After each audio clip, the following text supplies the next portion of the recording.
Hey, what's going on? My name's Lee Hopkins. My pronouns are he, him, his, and you're listening to the Patterns of Possibility podcast. This is a podcast dedicated to helping you replace harmful patterns with new possibilities. In each episode, we'll explore topics that inspire confidence, direction, and resilience. In this episode, Hannah Pillow explains how she fought to keep herself from being labeled and placed in the box for her entire life.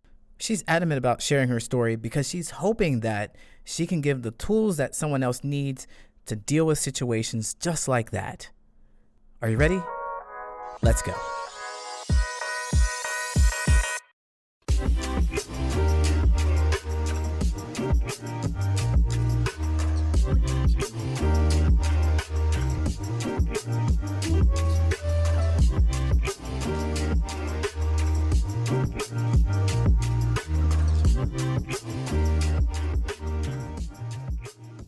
It's Tuesday. I have an interview for you, and I'm very excited to introduce this person. Like, I'm not introducing anyone. I already told you that's not my thing, right?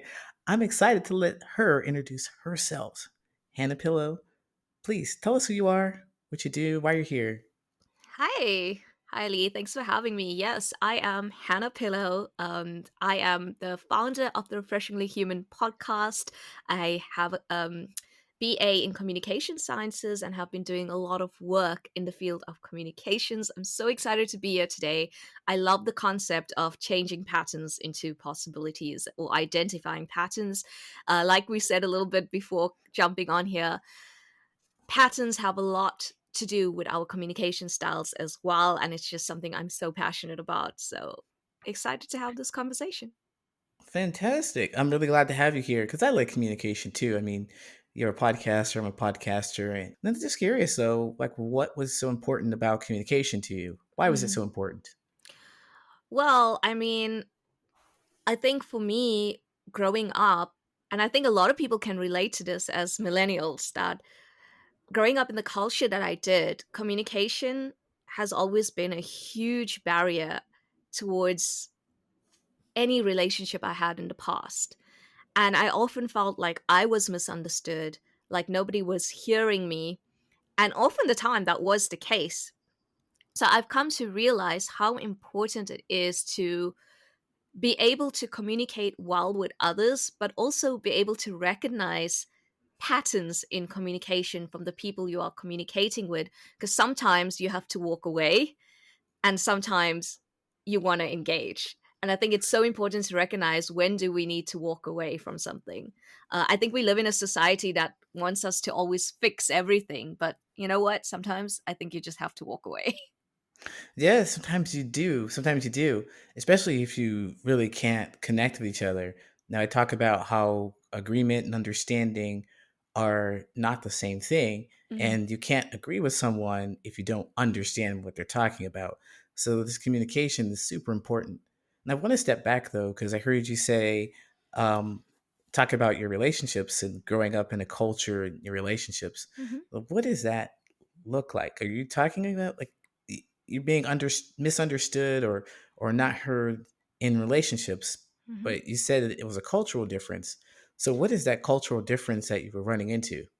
So I wouldn't say it was a cultural difference for me growing up. Growing up, I grew up like just a little context for the listeners. I'm South African and I have Indian heritage, and I grew up in like a South African Indian Muslim family. So growing up, we all had, I would say, similar culture. Growing up, the communication barriers there, I would say, were more maybe a generational thing, more me separating from the family ideals, what we would call the black sheep, and those kind of misunderstandings coming about. I grew up in a culture where we very much pinned a good guy and a bad guy philosophy. So, there was someone who's always 100% good and someone has to be painted 100% bad. There was no like, oh, we just human and we all have good and bad qualities in us. It was like a blanket statement. And once you were pigeonholed in the family, you were kind of like, I would say, battered on whatever pigeonhole they put you in.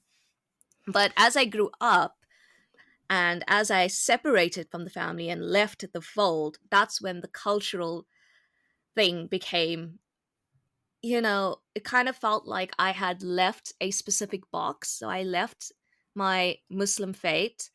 I left South Africa, and I traveled to a whole new country, and I was so all my life I was told exactly which box I had to fit in, how to be a woman, how to be a Muslim, how to be a grown up. And I was like, told exactly how I was supposed, what kind of personality I was supposed to have. And when I stepped away from that environment, it was like, okay, now I get to decide for myself who Hannah is. And the frustration that I got was that people kept wanting to shove me back into a box when they saw me. So, for example, because I'm brown skinned, they would instantly want to put me in an India box.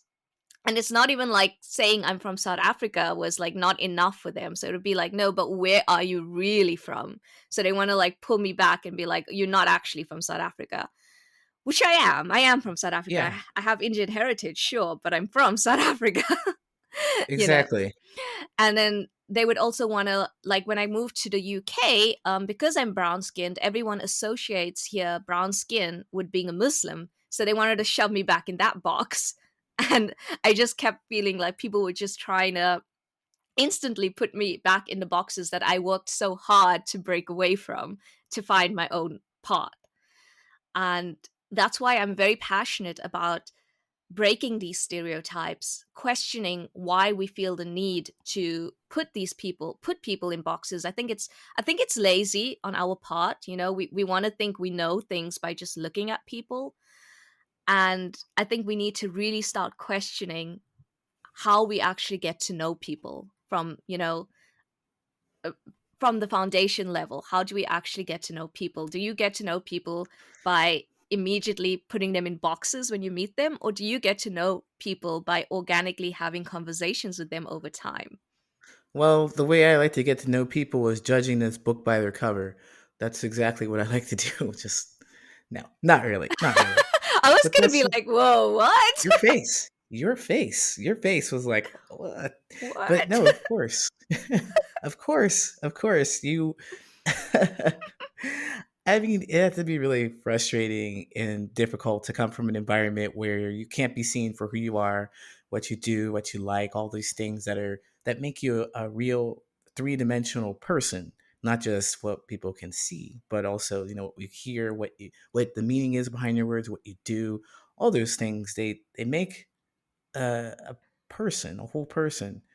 And so to leave that environment and to go to a place where you again found yourself being put back in a box, and find it interesting that it's just about all these major characteristics that you have. Like, there's major identifiers that they're just telling you that you're not those things. And so, how did you handle that? Yeah, so well, just to clarify, I'm not Muslim, but Right. I grew up as a Muslim, so I can identify with the Muslim culture, sure, but I don't live my life with any of that culture anymore. And yeah, people will identify me as Muslim because they think, brown skin equals Muslim here in the UK for some reason. That's interesting because if we could just put a pin right there, because I mean, I'm curious. I'd like to ask you about this because I know that Jewish people, they identify as Jewish. Some people do. They say, "Yeah, I'm Jewish, but I don't do any of the Jewish things. Hmm. I just am." So is that not the same kind of identify? I hear something different. Totally different, absolutely different. Jewish can be like a heritage. Being Muslim is being like being Christian. Like you're not. It's not your heritage. It's not your heritage. It's a Hmm. religion, and it's a religion I don't believe in anymore. It's my family's culture, but there's nothing in my life I do anymore that is remotely Muslim culture. So I don't even identify as being a cultural Muslim because there's literally nothing that I do anymore that even relates to Muslim culture in my own personal life. Okay, that Um, makes a lot of sense. Thanks so for clearing that up. yeah, so for me, the term Muslim is simply a religion you believe in or not, and I chose to shed that from my life. Thanks for clearing that up. Really, that was something that was on my mind because I definitely am relating to the same thing. Like I grew up as a Christian, but I don't do any of that stuff anymore. It's just so not aligned with any of my other values. It just it does the too much of this 100% good, 100% bad kind of thing. That's where we get a bunch of shame and we get sadness and we get people hiding from who they really are. All those things that I wanted to escape, I found that that was the one of the major things. Actually, it's the biggest like value that I had to just remove. The biggest Mhm. belief I had to get rid of.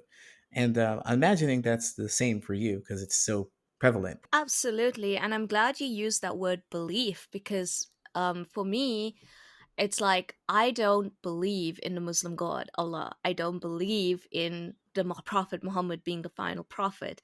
And to be a Muslim, you have to believe these things, and adhere to these philosophies. And my belief set is so far away from, the Muslim culture or the Muslim beliefs that I grew up with. And I think that's a very good distinction there. And it's absolutely so true to what you said that my beliefs, my values, and the way I live my life go very much against the way I was raised. And that alone can cause so many problems as well within my family, I would say. Yeah, because you did mention Muslim 101. I guess those are two things that you have to believe in. And obviously, if you don't, hey, you're not going to fit in that box. And you're happy to get out of that. You're happy to create your own path. And so you talked about a moment ago generational miscommunication. Mhm. And I thought, wow, that is something that I've not heard before, a term I had not heard before. And when I think about it, I think about like, well, I'm a millennial, and I think you are too, and on one of the older ones, when Gen Z, I think they're after us, they speak, I'm like, I have no idea what most of the things they're talking about are. Oh, So God, yeah. yeah, and I imagine though that it's the same for you. Like how you're talking to your parents, or how you're talking to the people that are older than you, or even younger than you. How does that work for you? Right. So this is really important to highlight. So I'm going to take an example from my own family. I'm going to use the example of, say, my mom, for example, right? The way she grew up and the way she was raised, um, maybe not the way, but the era that she was raised in was so different to the era that I was raised in. And one of the main differences, I would say, was the openness and the awareness of mental health. And this was something that was seriously lacking when my own mom was growing up. So, when you're talking about patterns, Lee, you're kind of like talking about the communication patterns that they had back then. So, or not just the communication patterns, but even the parenting patterns, the value patterns, it was being repeated. So what my grandparents did with my mom was repeated by my mom. And I don't know if you ever heard like the boomer generation saying things like, "Oh, I turned out just fine. My mom used to beat me and I turned out just fine." Have you Yeah, heard that? yeah, absolutely. And that is the mentality. We were like, "But did you really? Did you really turn out just fine? You think you are." They're not even like, what do you mean by that? Nah. Yeah, I did. Yeah, I did. So there's this level of self-awareness that that generation is lacking from what our generation has. And I think the reason that is, and I know if any boomers hear this, they're going to be all coming after me. But the reason that is because we were lucky enough to be raised in an era of mental health awareness. That is the only reason. And that's why, like, for me, when I now have any interactions with my mom, for example, it's kind of like I have compassion for her because I feel like I was given a lot more opportunities that she was not given. And I I feel like I'm very blessed to have the level of self-awareness that I do have. But at the same time, from a mental health perspective, I had to separate what is her problem from what is Hmm. has to be my problem. Her problem being that there's a lot in her life she can't recognize that she needs to work on. There's a lot of patterns in her life she hasn't picked up on. And if somebody does not accept the issues or the mental health issues in their life, if they're not even aware of it, there's nothing anyone else can do. And I have to kind of separate myself from that and focus on myself, my journey, my reality and my perception and separate everything else, which is not an easy thing to do. But I will say that moving very far away from South Africa really helped. Yes, I mean that definitely helped me moving away from home, just kind of searching for things and connecting with other people. So I mean, you pointed out a couple of interesting things, like as far as the mental health and the self awareness. We're definitely, I think, as a culture, as a people, as a race, as a species. I think I like species. We're coming into this more aware kind of thing. Like the parents, their parents, they're like, you're here to work the farm so that we can all live, we can all eat. So you're 6 years old, go feed the chickens. And then, so they didn't get an opportunity, and that's why you have so much compassion, is because you know that you can see that pattern. I kind of wish that I could like transform into a fly, go back in time and be a fly on the wall in my mom's house when she was growing up. I feel like I would learn so much about why she is the way she is. I feel like it would just reveal Hmm. so much, and I wish I could do that. I really wish that I could have that open conversation with her, and that I would get like the real stories. But they're so guarded in that generation. They want to perceive that everything is perfect and everything is fine, that they will never talk about the trauma. They'll never talk about it. I know that really hits home for me, because that right there is so frustrating, It because like is.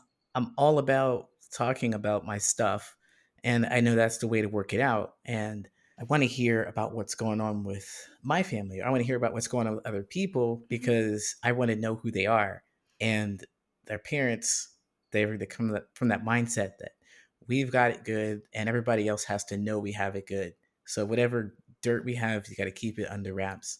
Bury it. Yeah, bury it, and they carry it for decades. It's been Mhm. decades. Mhm. Yeah.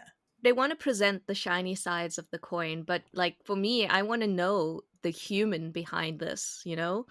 I want to Hmm. know every part of it, because for me, if I understand all parts of what makes you who you are, I can love you unconditionally. Yeah, absolutely. And you mentioned unconditional love, and I'm curious about what that means to you, because it sounds like that's something you do for your parents, or So I'm gonna say that I think we are guilted into unconditional love for our parents. I don't think that we all have that, and oh no, I don't think that I do.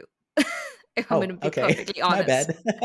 I don't think that I have that. I have compassion, yes. I have Hmm. understanding, but I feel like my love is something that people have to earn.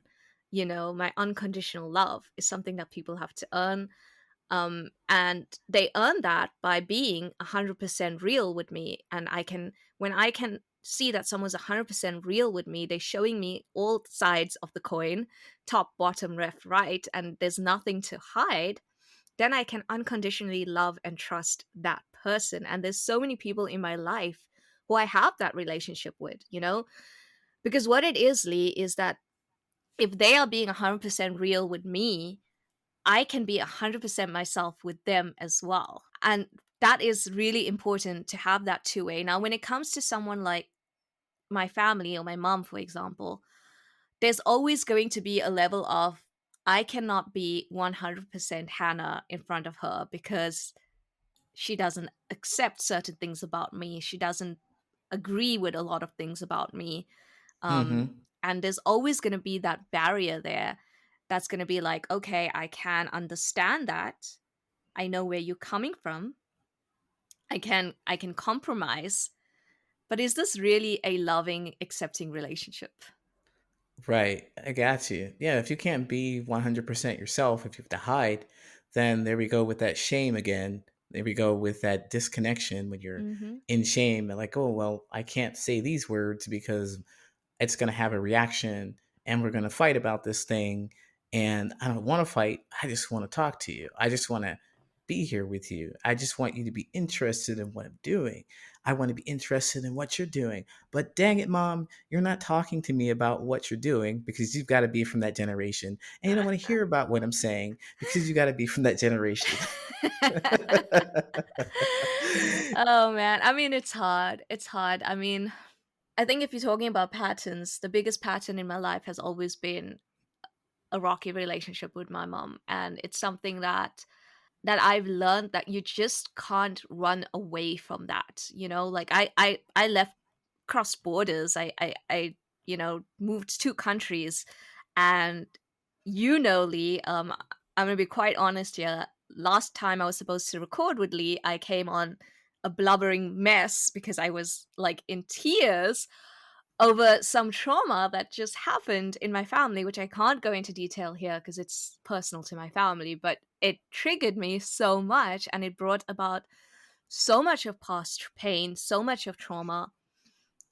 And it just makes you realize that no matter how much you did the work to carry on with your life, the trauma and the hurt, it lives with you and things trigger it. It's always there. Hmm. I had to have a good cry about it. I just had to, I couldn't bottle it up. I couldn't leave it alone. I had to cry about this thing and I had to process this thing and I had to acknowledge that this person has hurt me again and again and again and they're probably going to hurt me again in the future. That's like I feel like that's a no-brainer at this point. Right, exactly. It's really healthy to, of course, be fully immersed in your feelings, have all the feelings, like recognize that, oh, this is sadness, and not try to turn it into something else. Like, And I think like this time around when it happened, I think it's so I haven't been home in over 2 years because of COVID. And obviously I've been missing home. I've been missing like members of my family. But the way this whole situation went down, for me, it just kind of like reinforced the fact that because I'm not there, I'm not even considered part of the family anymore because I'm not even part of these conversations. I'm like an afterthought. And it's like I feel like it's like loudly echoed that you're not even part of this unit anymore. We're not going to be telling you what's happening. We're going to always be showing you the perfect side of the coin, and you're never going to know what's happening underneath it unless we want to tell you. Because this was not the first time that they deliberately hid something from me because I'm not there and something huge. wow, yeah, I mean, it feels so, oh, man, distant. Like you're physically distant, Hmm. but you don't really want to be emotionally distant. That's the thing that kind of keeps us connected. And you want to at least have something there. If we can't talk about the things that are the very most important to you, then how can we connect? I understand the little things that you do on a day-to-day basis that you might not want to share because of this and that, but the big things that are important to you and everybody else in your life, you want to leave me out of those? Yeah. And the thing is, everybody knows. That's the thing that frustrates me is everybody in the family knows. My brothers, they all know things. They all talking about things, but nobody tells me anything. And it's kind of like I don't know. It's just it feels I'm gonna say it kind of feels like high school all over again, where you are like you know, the one who's bullied, who's left out. Everyone's talking about stuff and keeping you out of that circle. Kind of feels Mm. like that all over again, you know? Yeah, they're your your brothers are really mean girls. Well, that's the thing. They're not doing it to be mean girls. What I think is happening is I think that they are being told not to tell me things. Hmm. And there's only one person who would tell me things despite being told not to tell me, but the others would be loyal to don't tell Hannah X, Y, and Z. And I think the fact that somebody is telling them don't tell Hannah X, Y, and Z is that is the mean girl mentality. That is the viciousness. Mm. Yeah, Like, why not? Why don't you want to tell me? What do you think I'm going to do with this information if you had told me? that was going to be my next question. Actually, thinking, what are you going to do with the information? What would and you do if they told you? and this is the thing though. Like, I feel like they don't know me as a person because I don't know what they think I'm going to do if they had told me these things from the get go. Like, Lee, I have such a loyalty to the people that I care about. And yeah, I might not have unconditional love for certain people, but I still have that loyalty to them because they are connected to me in some way. You know, I still care about them. I still have that compassion for them. And when I have that loyalty and compassion for somebody that's connected to me, I deeply want to be there for them. I want to help them. I want to, I want to see what I can do to make things better, or if I can just listen to them, or if I can. I guess what it's coming to is that I do have a bit of a savior complex when it comes to the people that are in my life. Ah, I have a savior complex. I want to be the hero. okay. And but I don't think they actually recognize that. I'll be honest. From my point of view, I think that they think that whatever they tell me, I'm going to be judgmental and malicious about it. I think that's what they think. Okay. And so you got that. That was another question I was going to ask you. But what would you do with the information if they had told you? Like, Mhm. how do you think it would play out for you? Like, if Yeah. they just told you straight out? So if they had told me straight out, I would have at least been a part of the conversations with my brothers as to, so are we for this? Are we against this? What are we going to do? What questions do we need to ask about this? Where do we move forward from this? You know? Ah, And gotcha. my role whenever something happens and I know about it is always the peacemaker. So I always try to like be like on both sides of the coin. Okay, but this is how she feels, this is how you feel. Where's the middle? What can we do? Right. That would be my take on things. But I'm not given that opportunity, and I don't have my family's respect enough to be involved in these things because I think they have a very low opinion about me. Wow, that sucks. But it's also though that you're the savior, the savior complex, and you want to be the hero, and that definitely sounds like a hero role right there. Taking that information, like, all right, there's trouble here. Just sit down. Let me explain this to you. Okay, I'm gonna fix it.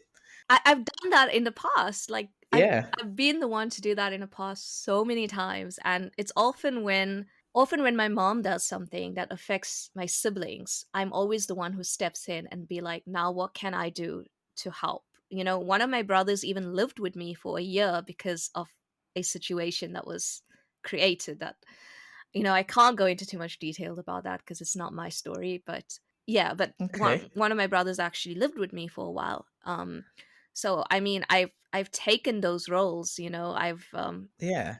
I feel like my maternal role is, I'm not a mom, but I feel like my maternal instinct, especially for my brothers, is so strong that it hurts me when I can't be there to just have the conversations with them. That's all. Just to have the Mm-hmm. conversations. There's nothing Yeah, because else.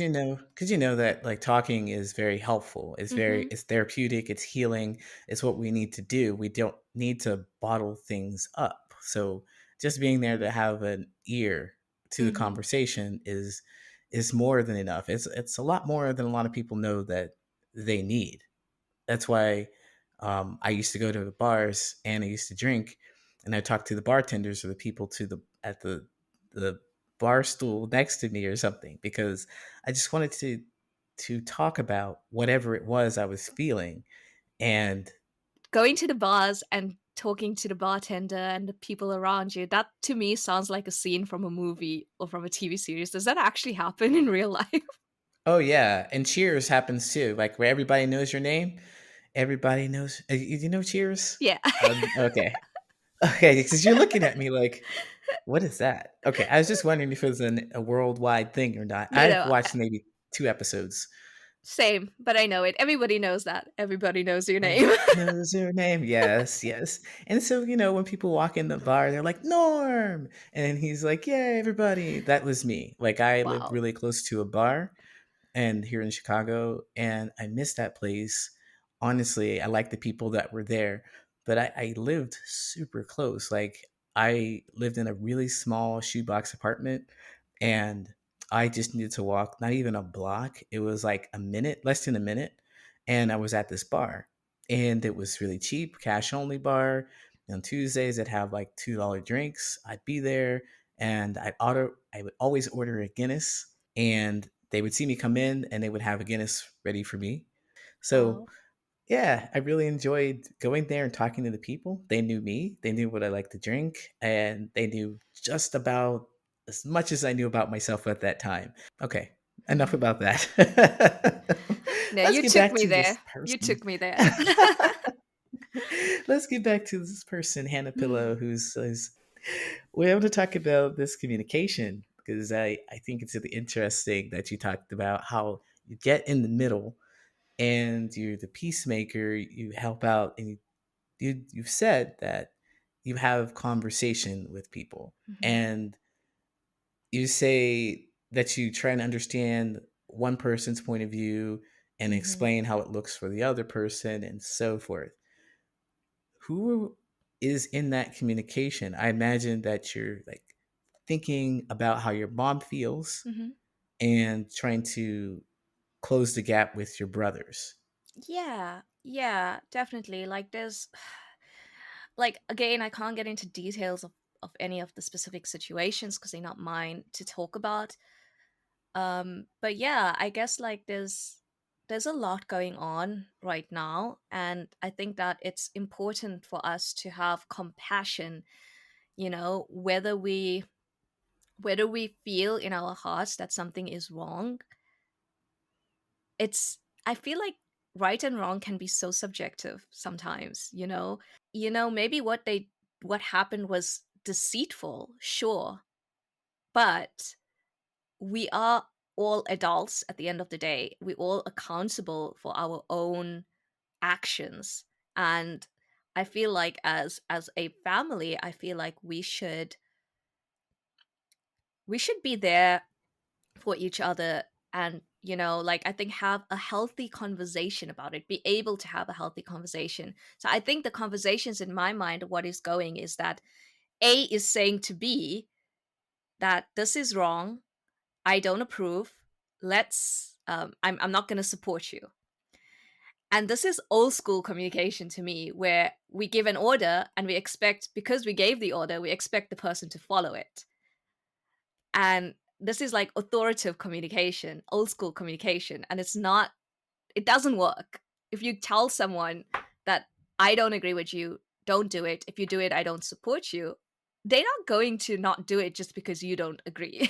Right, exactly. It is really great to have your own boundaries, certainly. So there are things that you may not agree with or care for, but that doesn't mean that it is going to change how someone else behaves. It Exactly. And doesn't. I think it's very manipulative to say that I'm going to hold something against you. I'm going to do X, Y, and Z if you don't listen to me. I think it's quite a manipulative thing to do. You could say outright, okay, I don't agree with what you're doing. It doesn't fit my morals.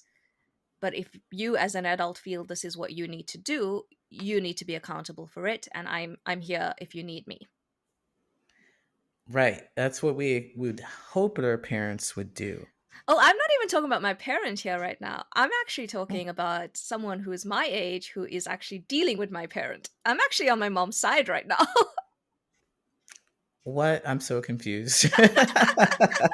So in the current situation back home, um like the dynamic is that everyone is kind of like they don't agree with what my mom did, and neither do I don't we don't agree with the way that she did it, not with what she did. We don't agree with the way that it was done.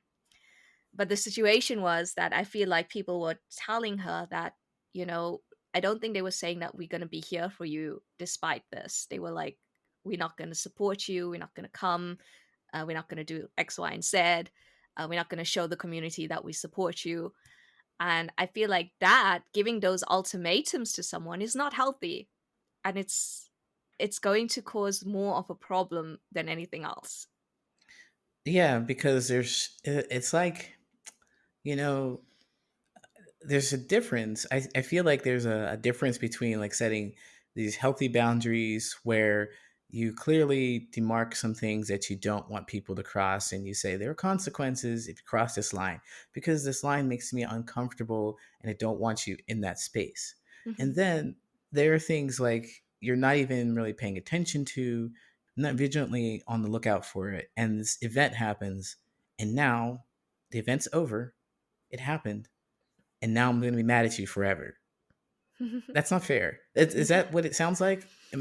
Yeah, kind of. It's such a complicated situation, but yeah, it is. It's kind of not I'm going to be mad at you forever, but I'm not going to publicly support you is kind of the thing. And I don't think that that's fair because for me that kind of goes to show that we want to impress the society and show them that we don't like just show them that we don't agree with this, which, okay, fair enough, you don't agree with this, but also at the end of the day, this is my family. I'm going to protect them. So you wait, you're saying that publicly we're disagreeing. We're not, we're saying that shame on you publicly, Uh-huh. but privately we're like, oh, good job. No, no, we're disagreeing on both sides. So we're disagreeing publicly, Okay. we're disagreeing publicly, and we're disagreeing privately. But I feel like as a family unit, we should, yeah, let people know we don't agree with what was done, but also let them know at the same time, this is my family and we're going to work through this together. Oh, I got you. I Hmm. got you. So basically you're saying that this is your business and everybody can stay the fuck out. No, no, that's too harsh. That's too harsh. Well, That's too harsh. basically, yes, because I think, I don't know about you, Lee, but back home, the community is so in everyone else's business all the time. And it always becomes a huge deal of what will people think. And that is the whole thing that I'm trying to get at is I'm so very much against doing something because of what will people think. And I think that yes, we can express our values, we can express our disagreement, but as a family, we need to show a united front as well and be like, okay, I disagree with how this was done, but I'm going to be there if they need my support, and I'm not going to allow outsiders to be part of this conversation. Yes. Yes, all of those things. And I think that's what you were getting at from the very beginning when you first started talking about how you were always being put in a box. You were being Mhm. told this is what you're supposed to be because other people around you are this way, so this is what you should this is where you are. This is what you should be. This is what you're doing, and you can't tell us. We're going to tell you. And you're staunchly against that. And it includes it. It rolls up to your family too. It's like, hey, you know what? It's our family thing. You know, I support my family. I love my family. We're connected. And just because you have some feelings about it doesn't mean I'm going to treat my family any differently. Exactly. Yeah. Exactly. And it's just like for me, like if outsiders come and say anything, I wouldn't entertain it. In that community, I wouldn't entertain it. I wouldn't be malicious or gossip about like someone who's in my family to someone outside just to entertain the gossip. Because um say what happened back home is very big, it's very serious, and it's a family matter at the It's end of very the day. big, like in your community outside of your family. No, no, I mean the issue itself is big. It's a big deal. It's a big Oh, issue. okay. Gotcha. Yeah. Hmm. And it's a big deal. And once people in the community start talking about it, they're going to make it an even bigger deal. And if I was there, I personally wouldn't entertain the gossip, I you know? gotcha. I gotcha. Yeah, and that's a very powerful thing too, because you're an expert with communication, so you understand that even allowing this stuff to be entertained is harmful.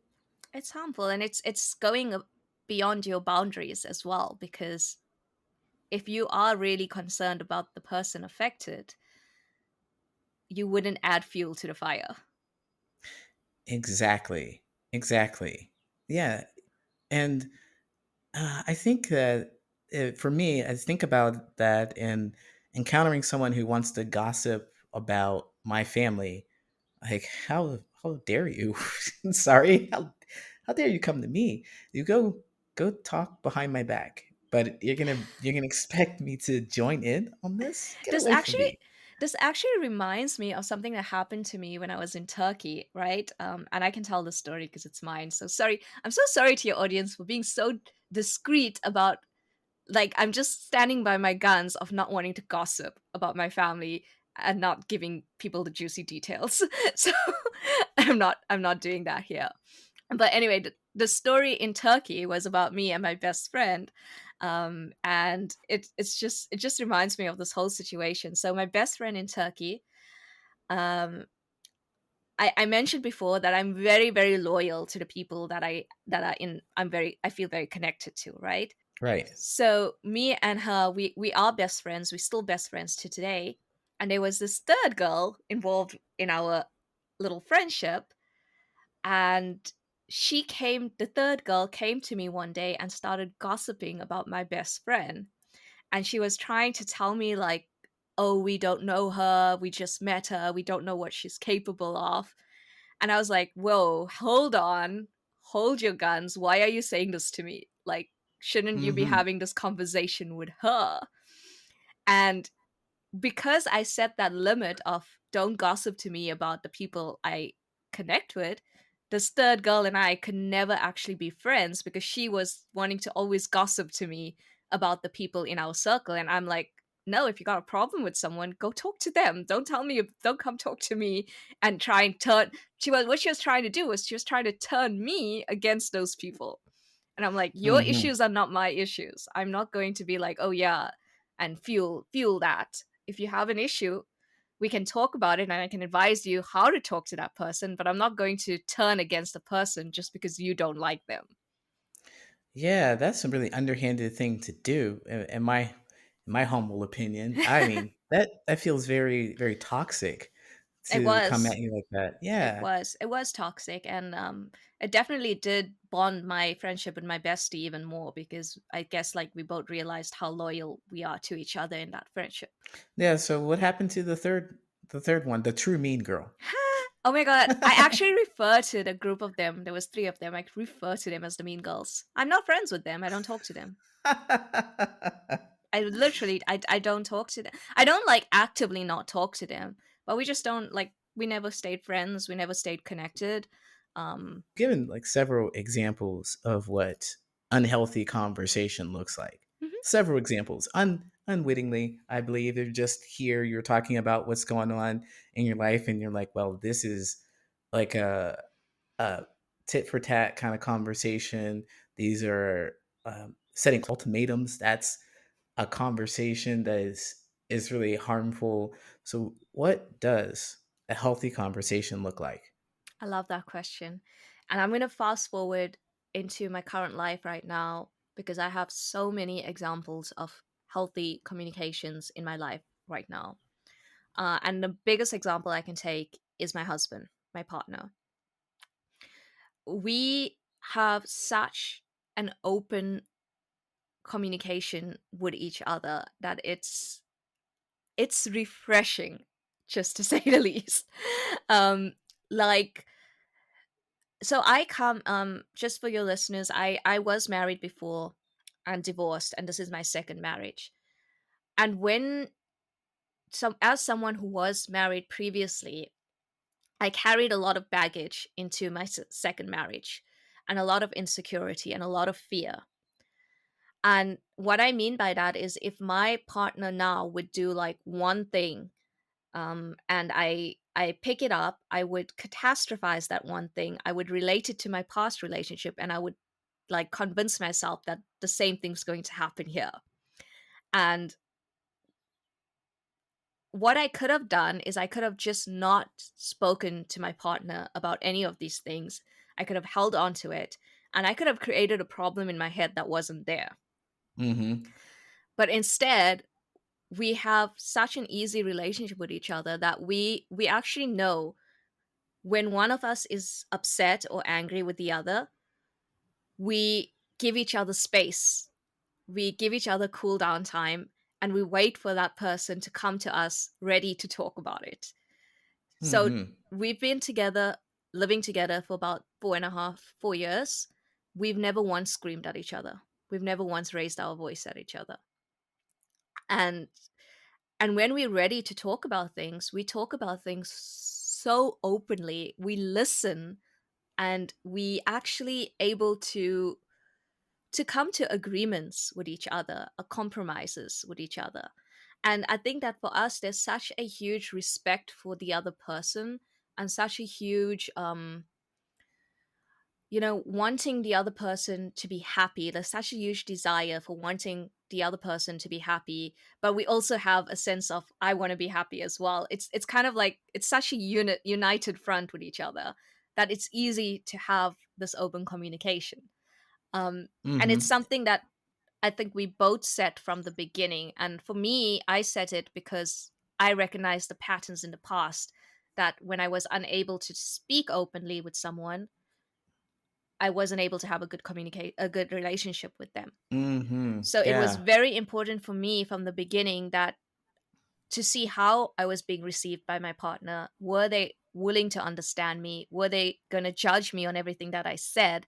So from the get go, I was testing these little things until Absolutely. we actually reached that point where we totally trust each other and we know each other's communication styles.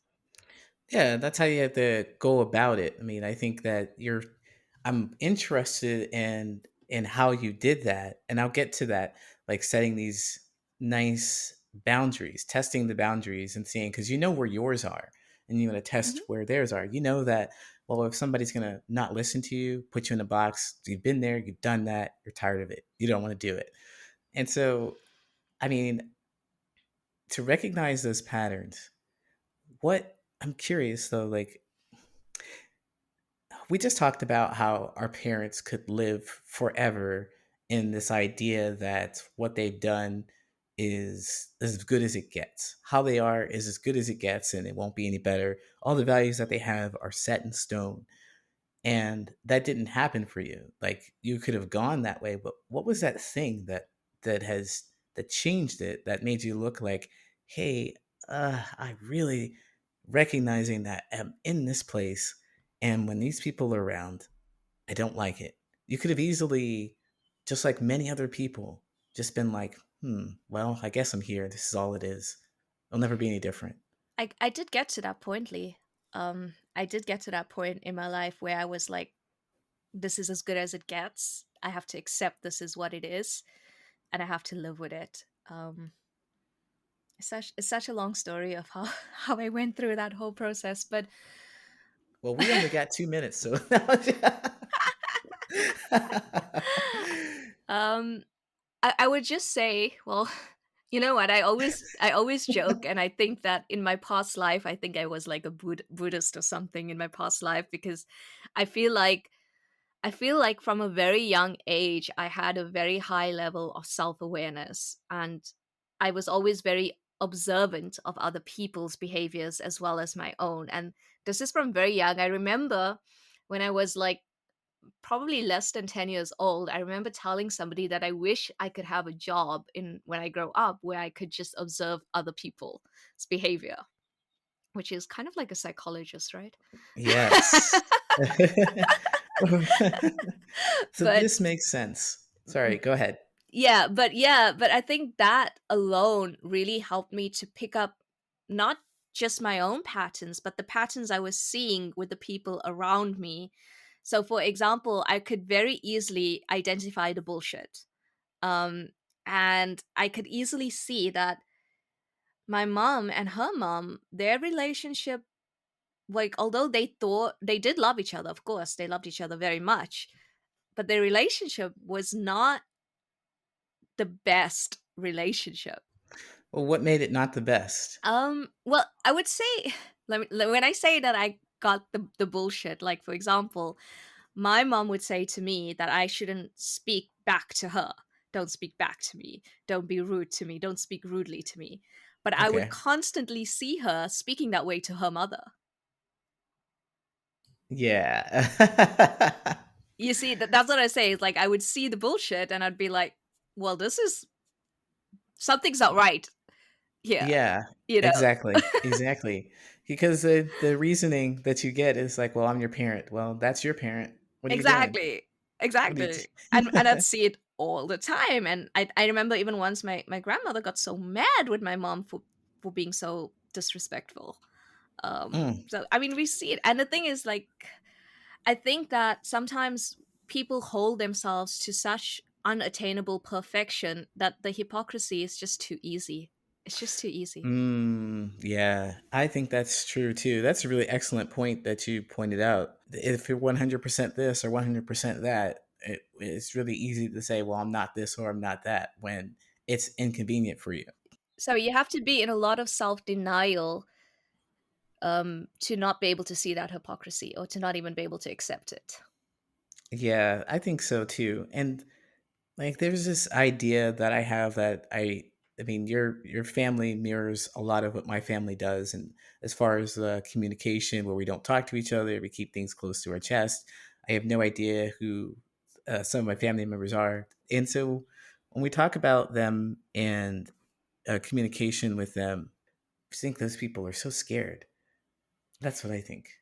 Definitely, there's a level of security about living in your comfort zone, living in what you know.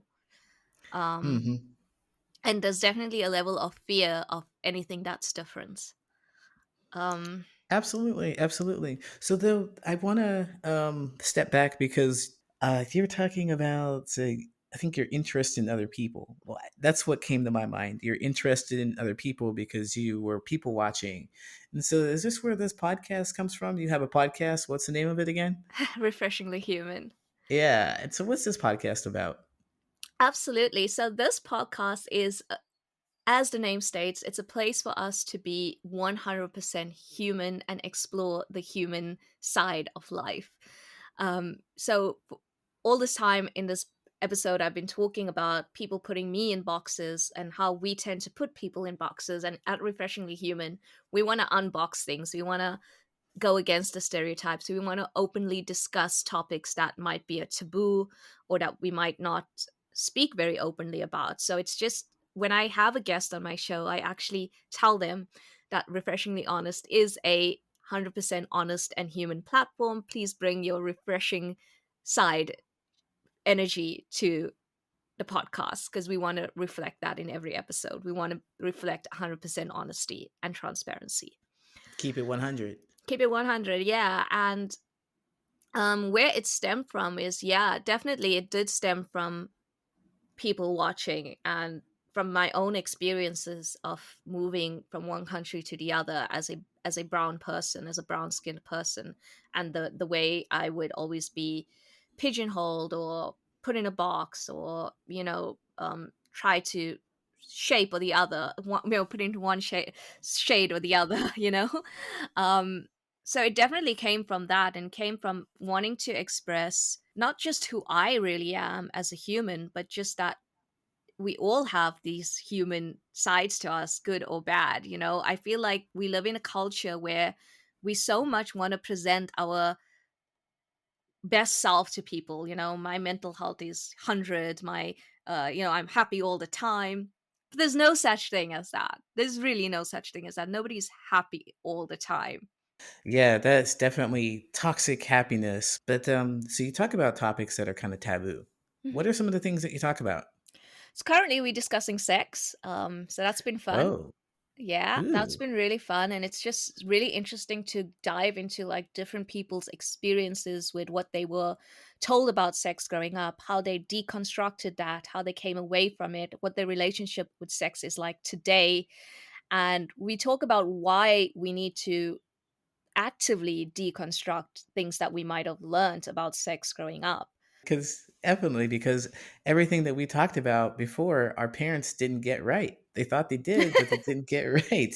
Like there are some things we know now that we didn't know before. So now we got to look at those things. It's like maybe the analogy is still here with some people, but we're talking about getting on first base, second base, home, all that stuff. And now we don't talk about it like that anymore because it's not a rivalry sport. It's a team effort. And I Hmm. heard some psychologists or sex therapists maybe talk about how it's a pizza and we're all sharing pieces. We're all sharing. Ooh. So what toppings do you like? What toppings do you like? And then we can kind of compromise and share. And so those things. It's not about the man or the dominant figure, whatever who that is, could be the woman as well, but it's not about them taking advantage of the person.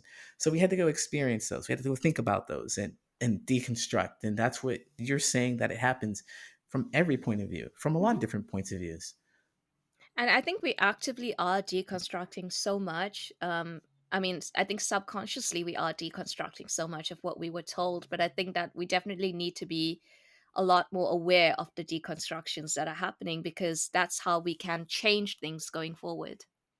Yeah, I find that really fascinating that we're talking about it, and like you're all about communication, you know.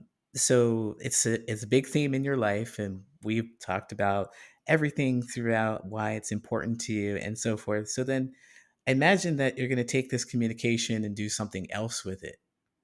Do you have any ideas or plans or thoughts about? Yeah, absolutely. Communication sciences is my degree, and I have been working on some communication courses behind the scene that I'm really excited about. I have an Instagram page, the Revolutionary Conversation Guru.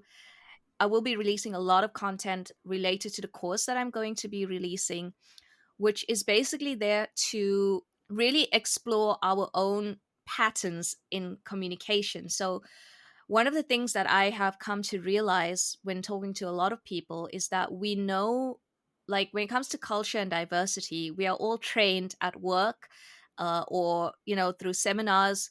We are trained about culture and diversity sensitivity. We know a lot of the terms behind them, but we are not given a practical guide of how to use this in our actual life and how does it actually play out. So we're going to be diving into a very practical communication course that's going to take you from the fear of offending people to having confidence with your conversations and being able to pick up on communication cues as well. So it's quite comprehensive. There's a lot of work going into it, and I'm really excited about it. It definitely sounds like it's something that's very much needed this day and age, of course, because there are so many people who are like afraid to open their mouths because they're going to offend someone and they don't know what to do. They just don't know what to do with it. So that's really awesome that you're putting that out there. What was the name of the page again? The Revolutionary Conversation Guru. Awesome. And it definitely will be in the show notes. I'm going to link all the things that she has going on for her in the show notes. But ready? The first few sessions will be quite exclusive, so it's kind of like first come first serve for the first few sessions and before we open it to the wider public, so it's going to be a bit of an exclusive thing in the beginning. Wait a minute. How do I get on the schedule? How do I get on this list? How can I uh, be exclusive? yeah, so just follow the page, and as soon as we have our free webinars you can book a call with me and I can get you on to the first course. Oh, fantastic. Mhm. Fantastic. Hannah, thank you so much for coming on. And it really sounds like there's a lot of things that you discover, a lot of large patterns in your life that you discovered, and you just kind of work them. You work them. And that's exactly what we do when we figure out what these patterns are. We turn them into new possibilities. So, where can people find you? Where can they find and connect with you? Mhm. So I'm the most active on Instagram at Refreshingly Human Podcast. That is my most active platform. But I'm also on Facebook as Refreshingly Human and on LinkedIn as Hannah Pillow.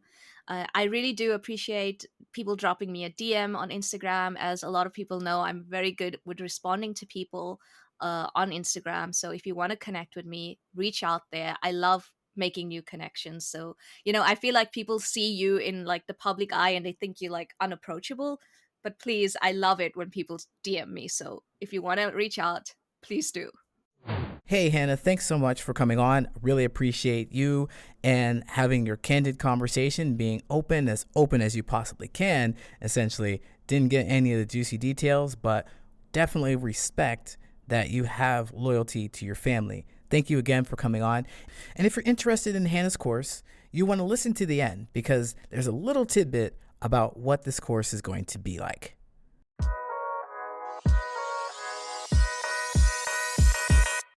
My name's Lee Hopkins, my pronouns are he, him, his, and you have been listening to the Patterns of Possibility podcast. If you want more content like this, please like, subscribe, and share. Follow me on Instagram. I go live on Thursdays at 6 p.m. Central Standard Time. Thanks for listening. Take care.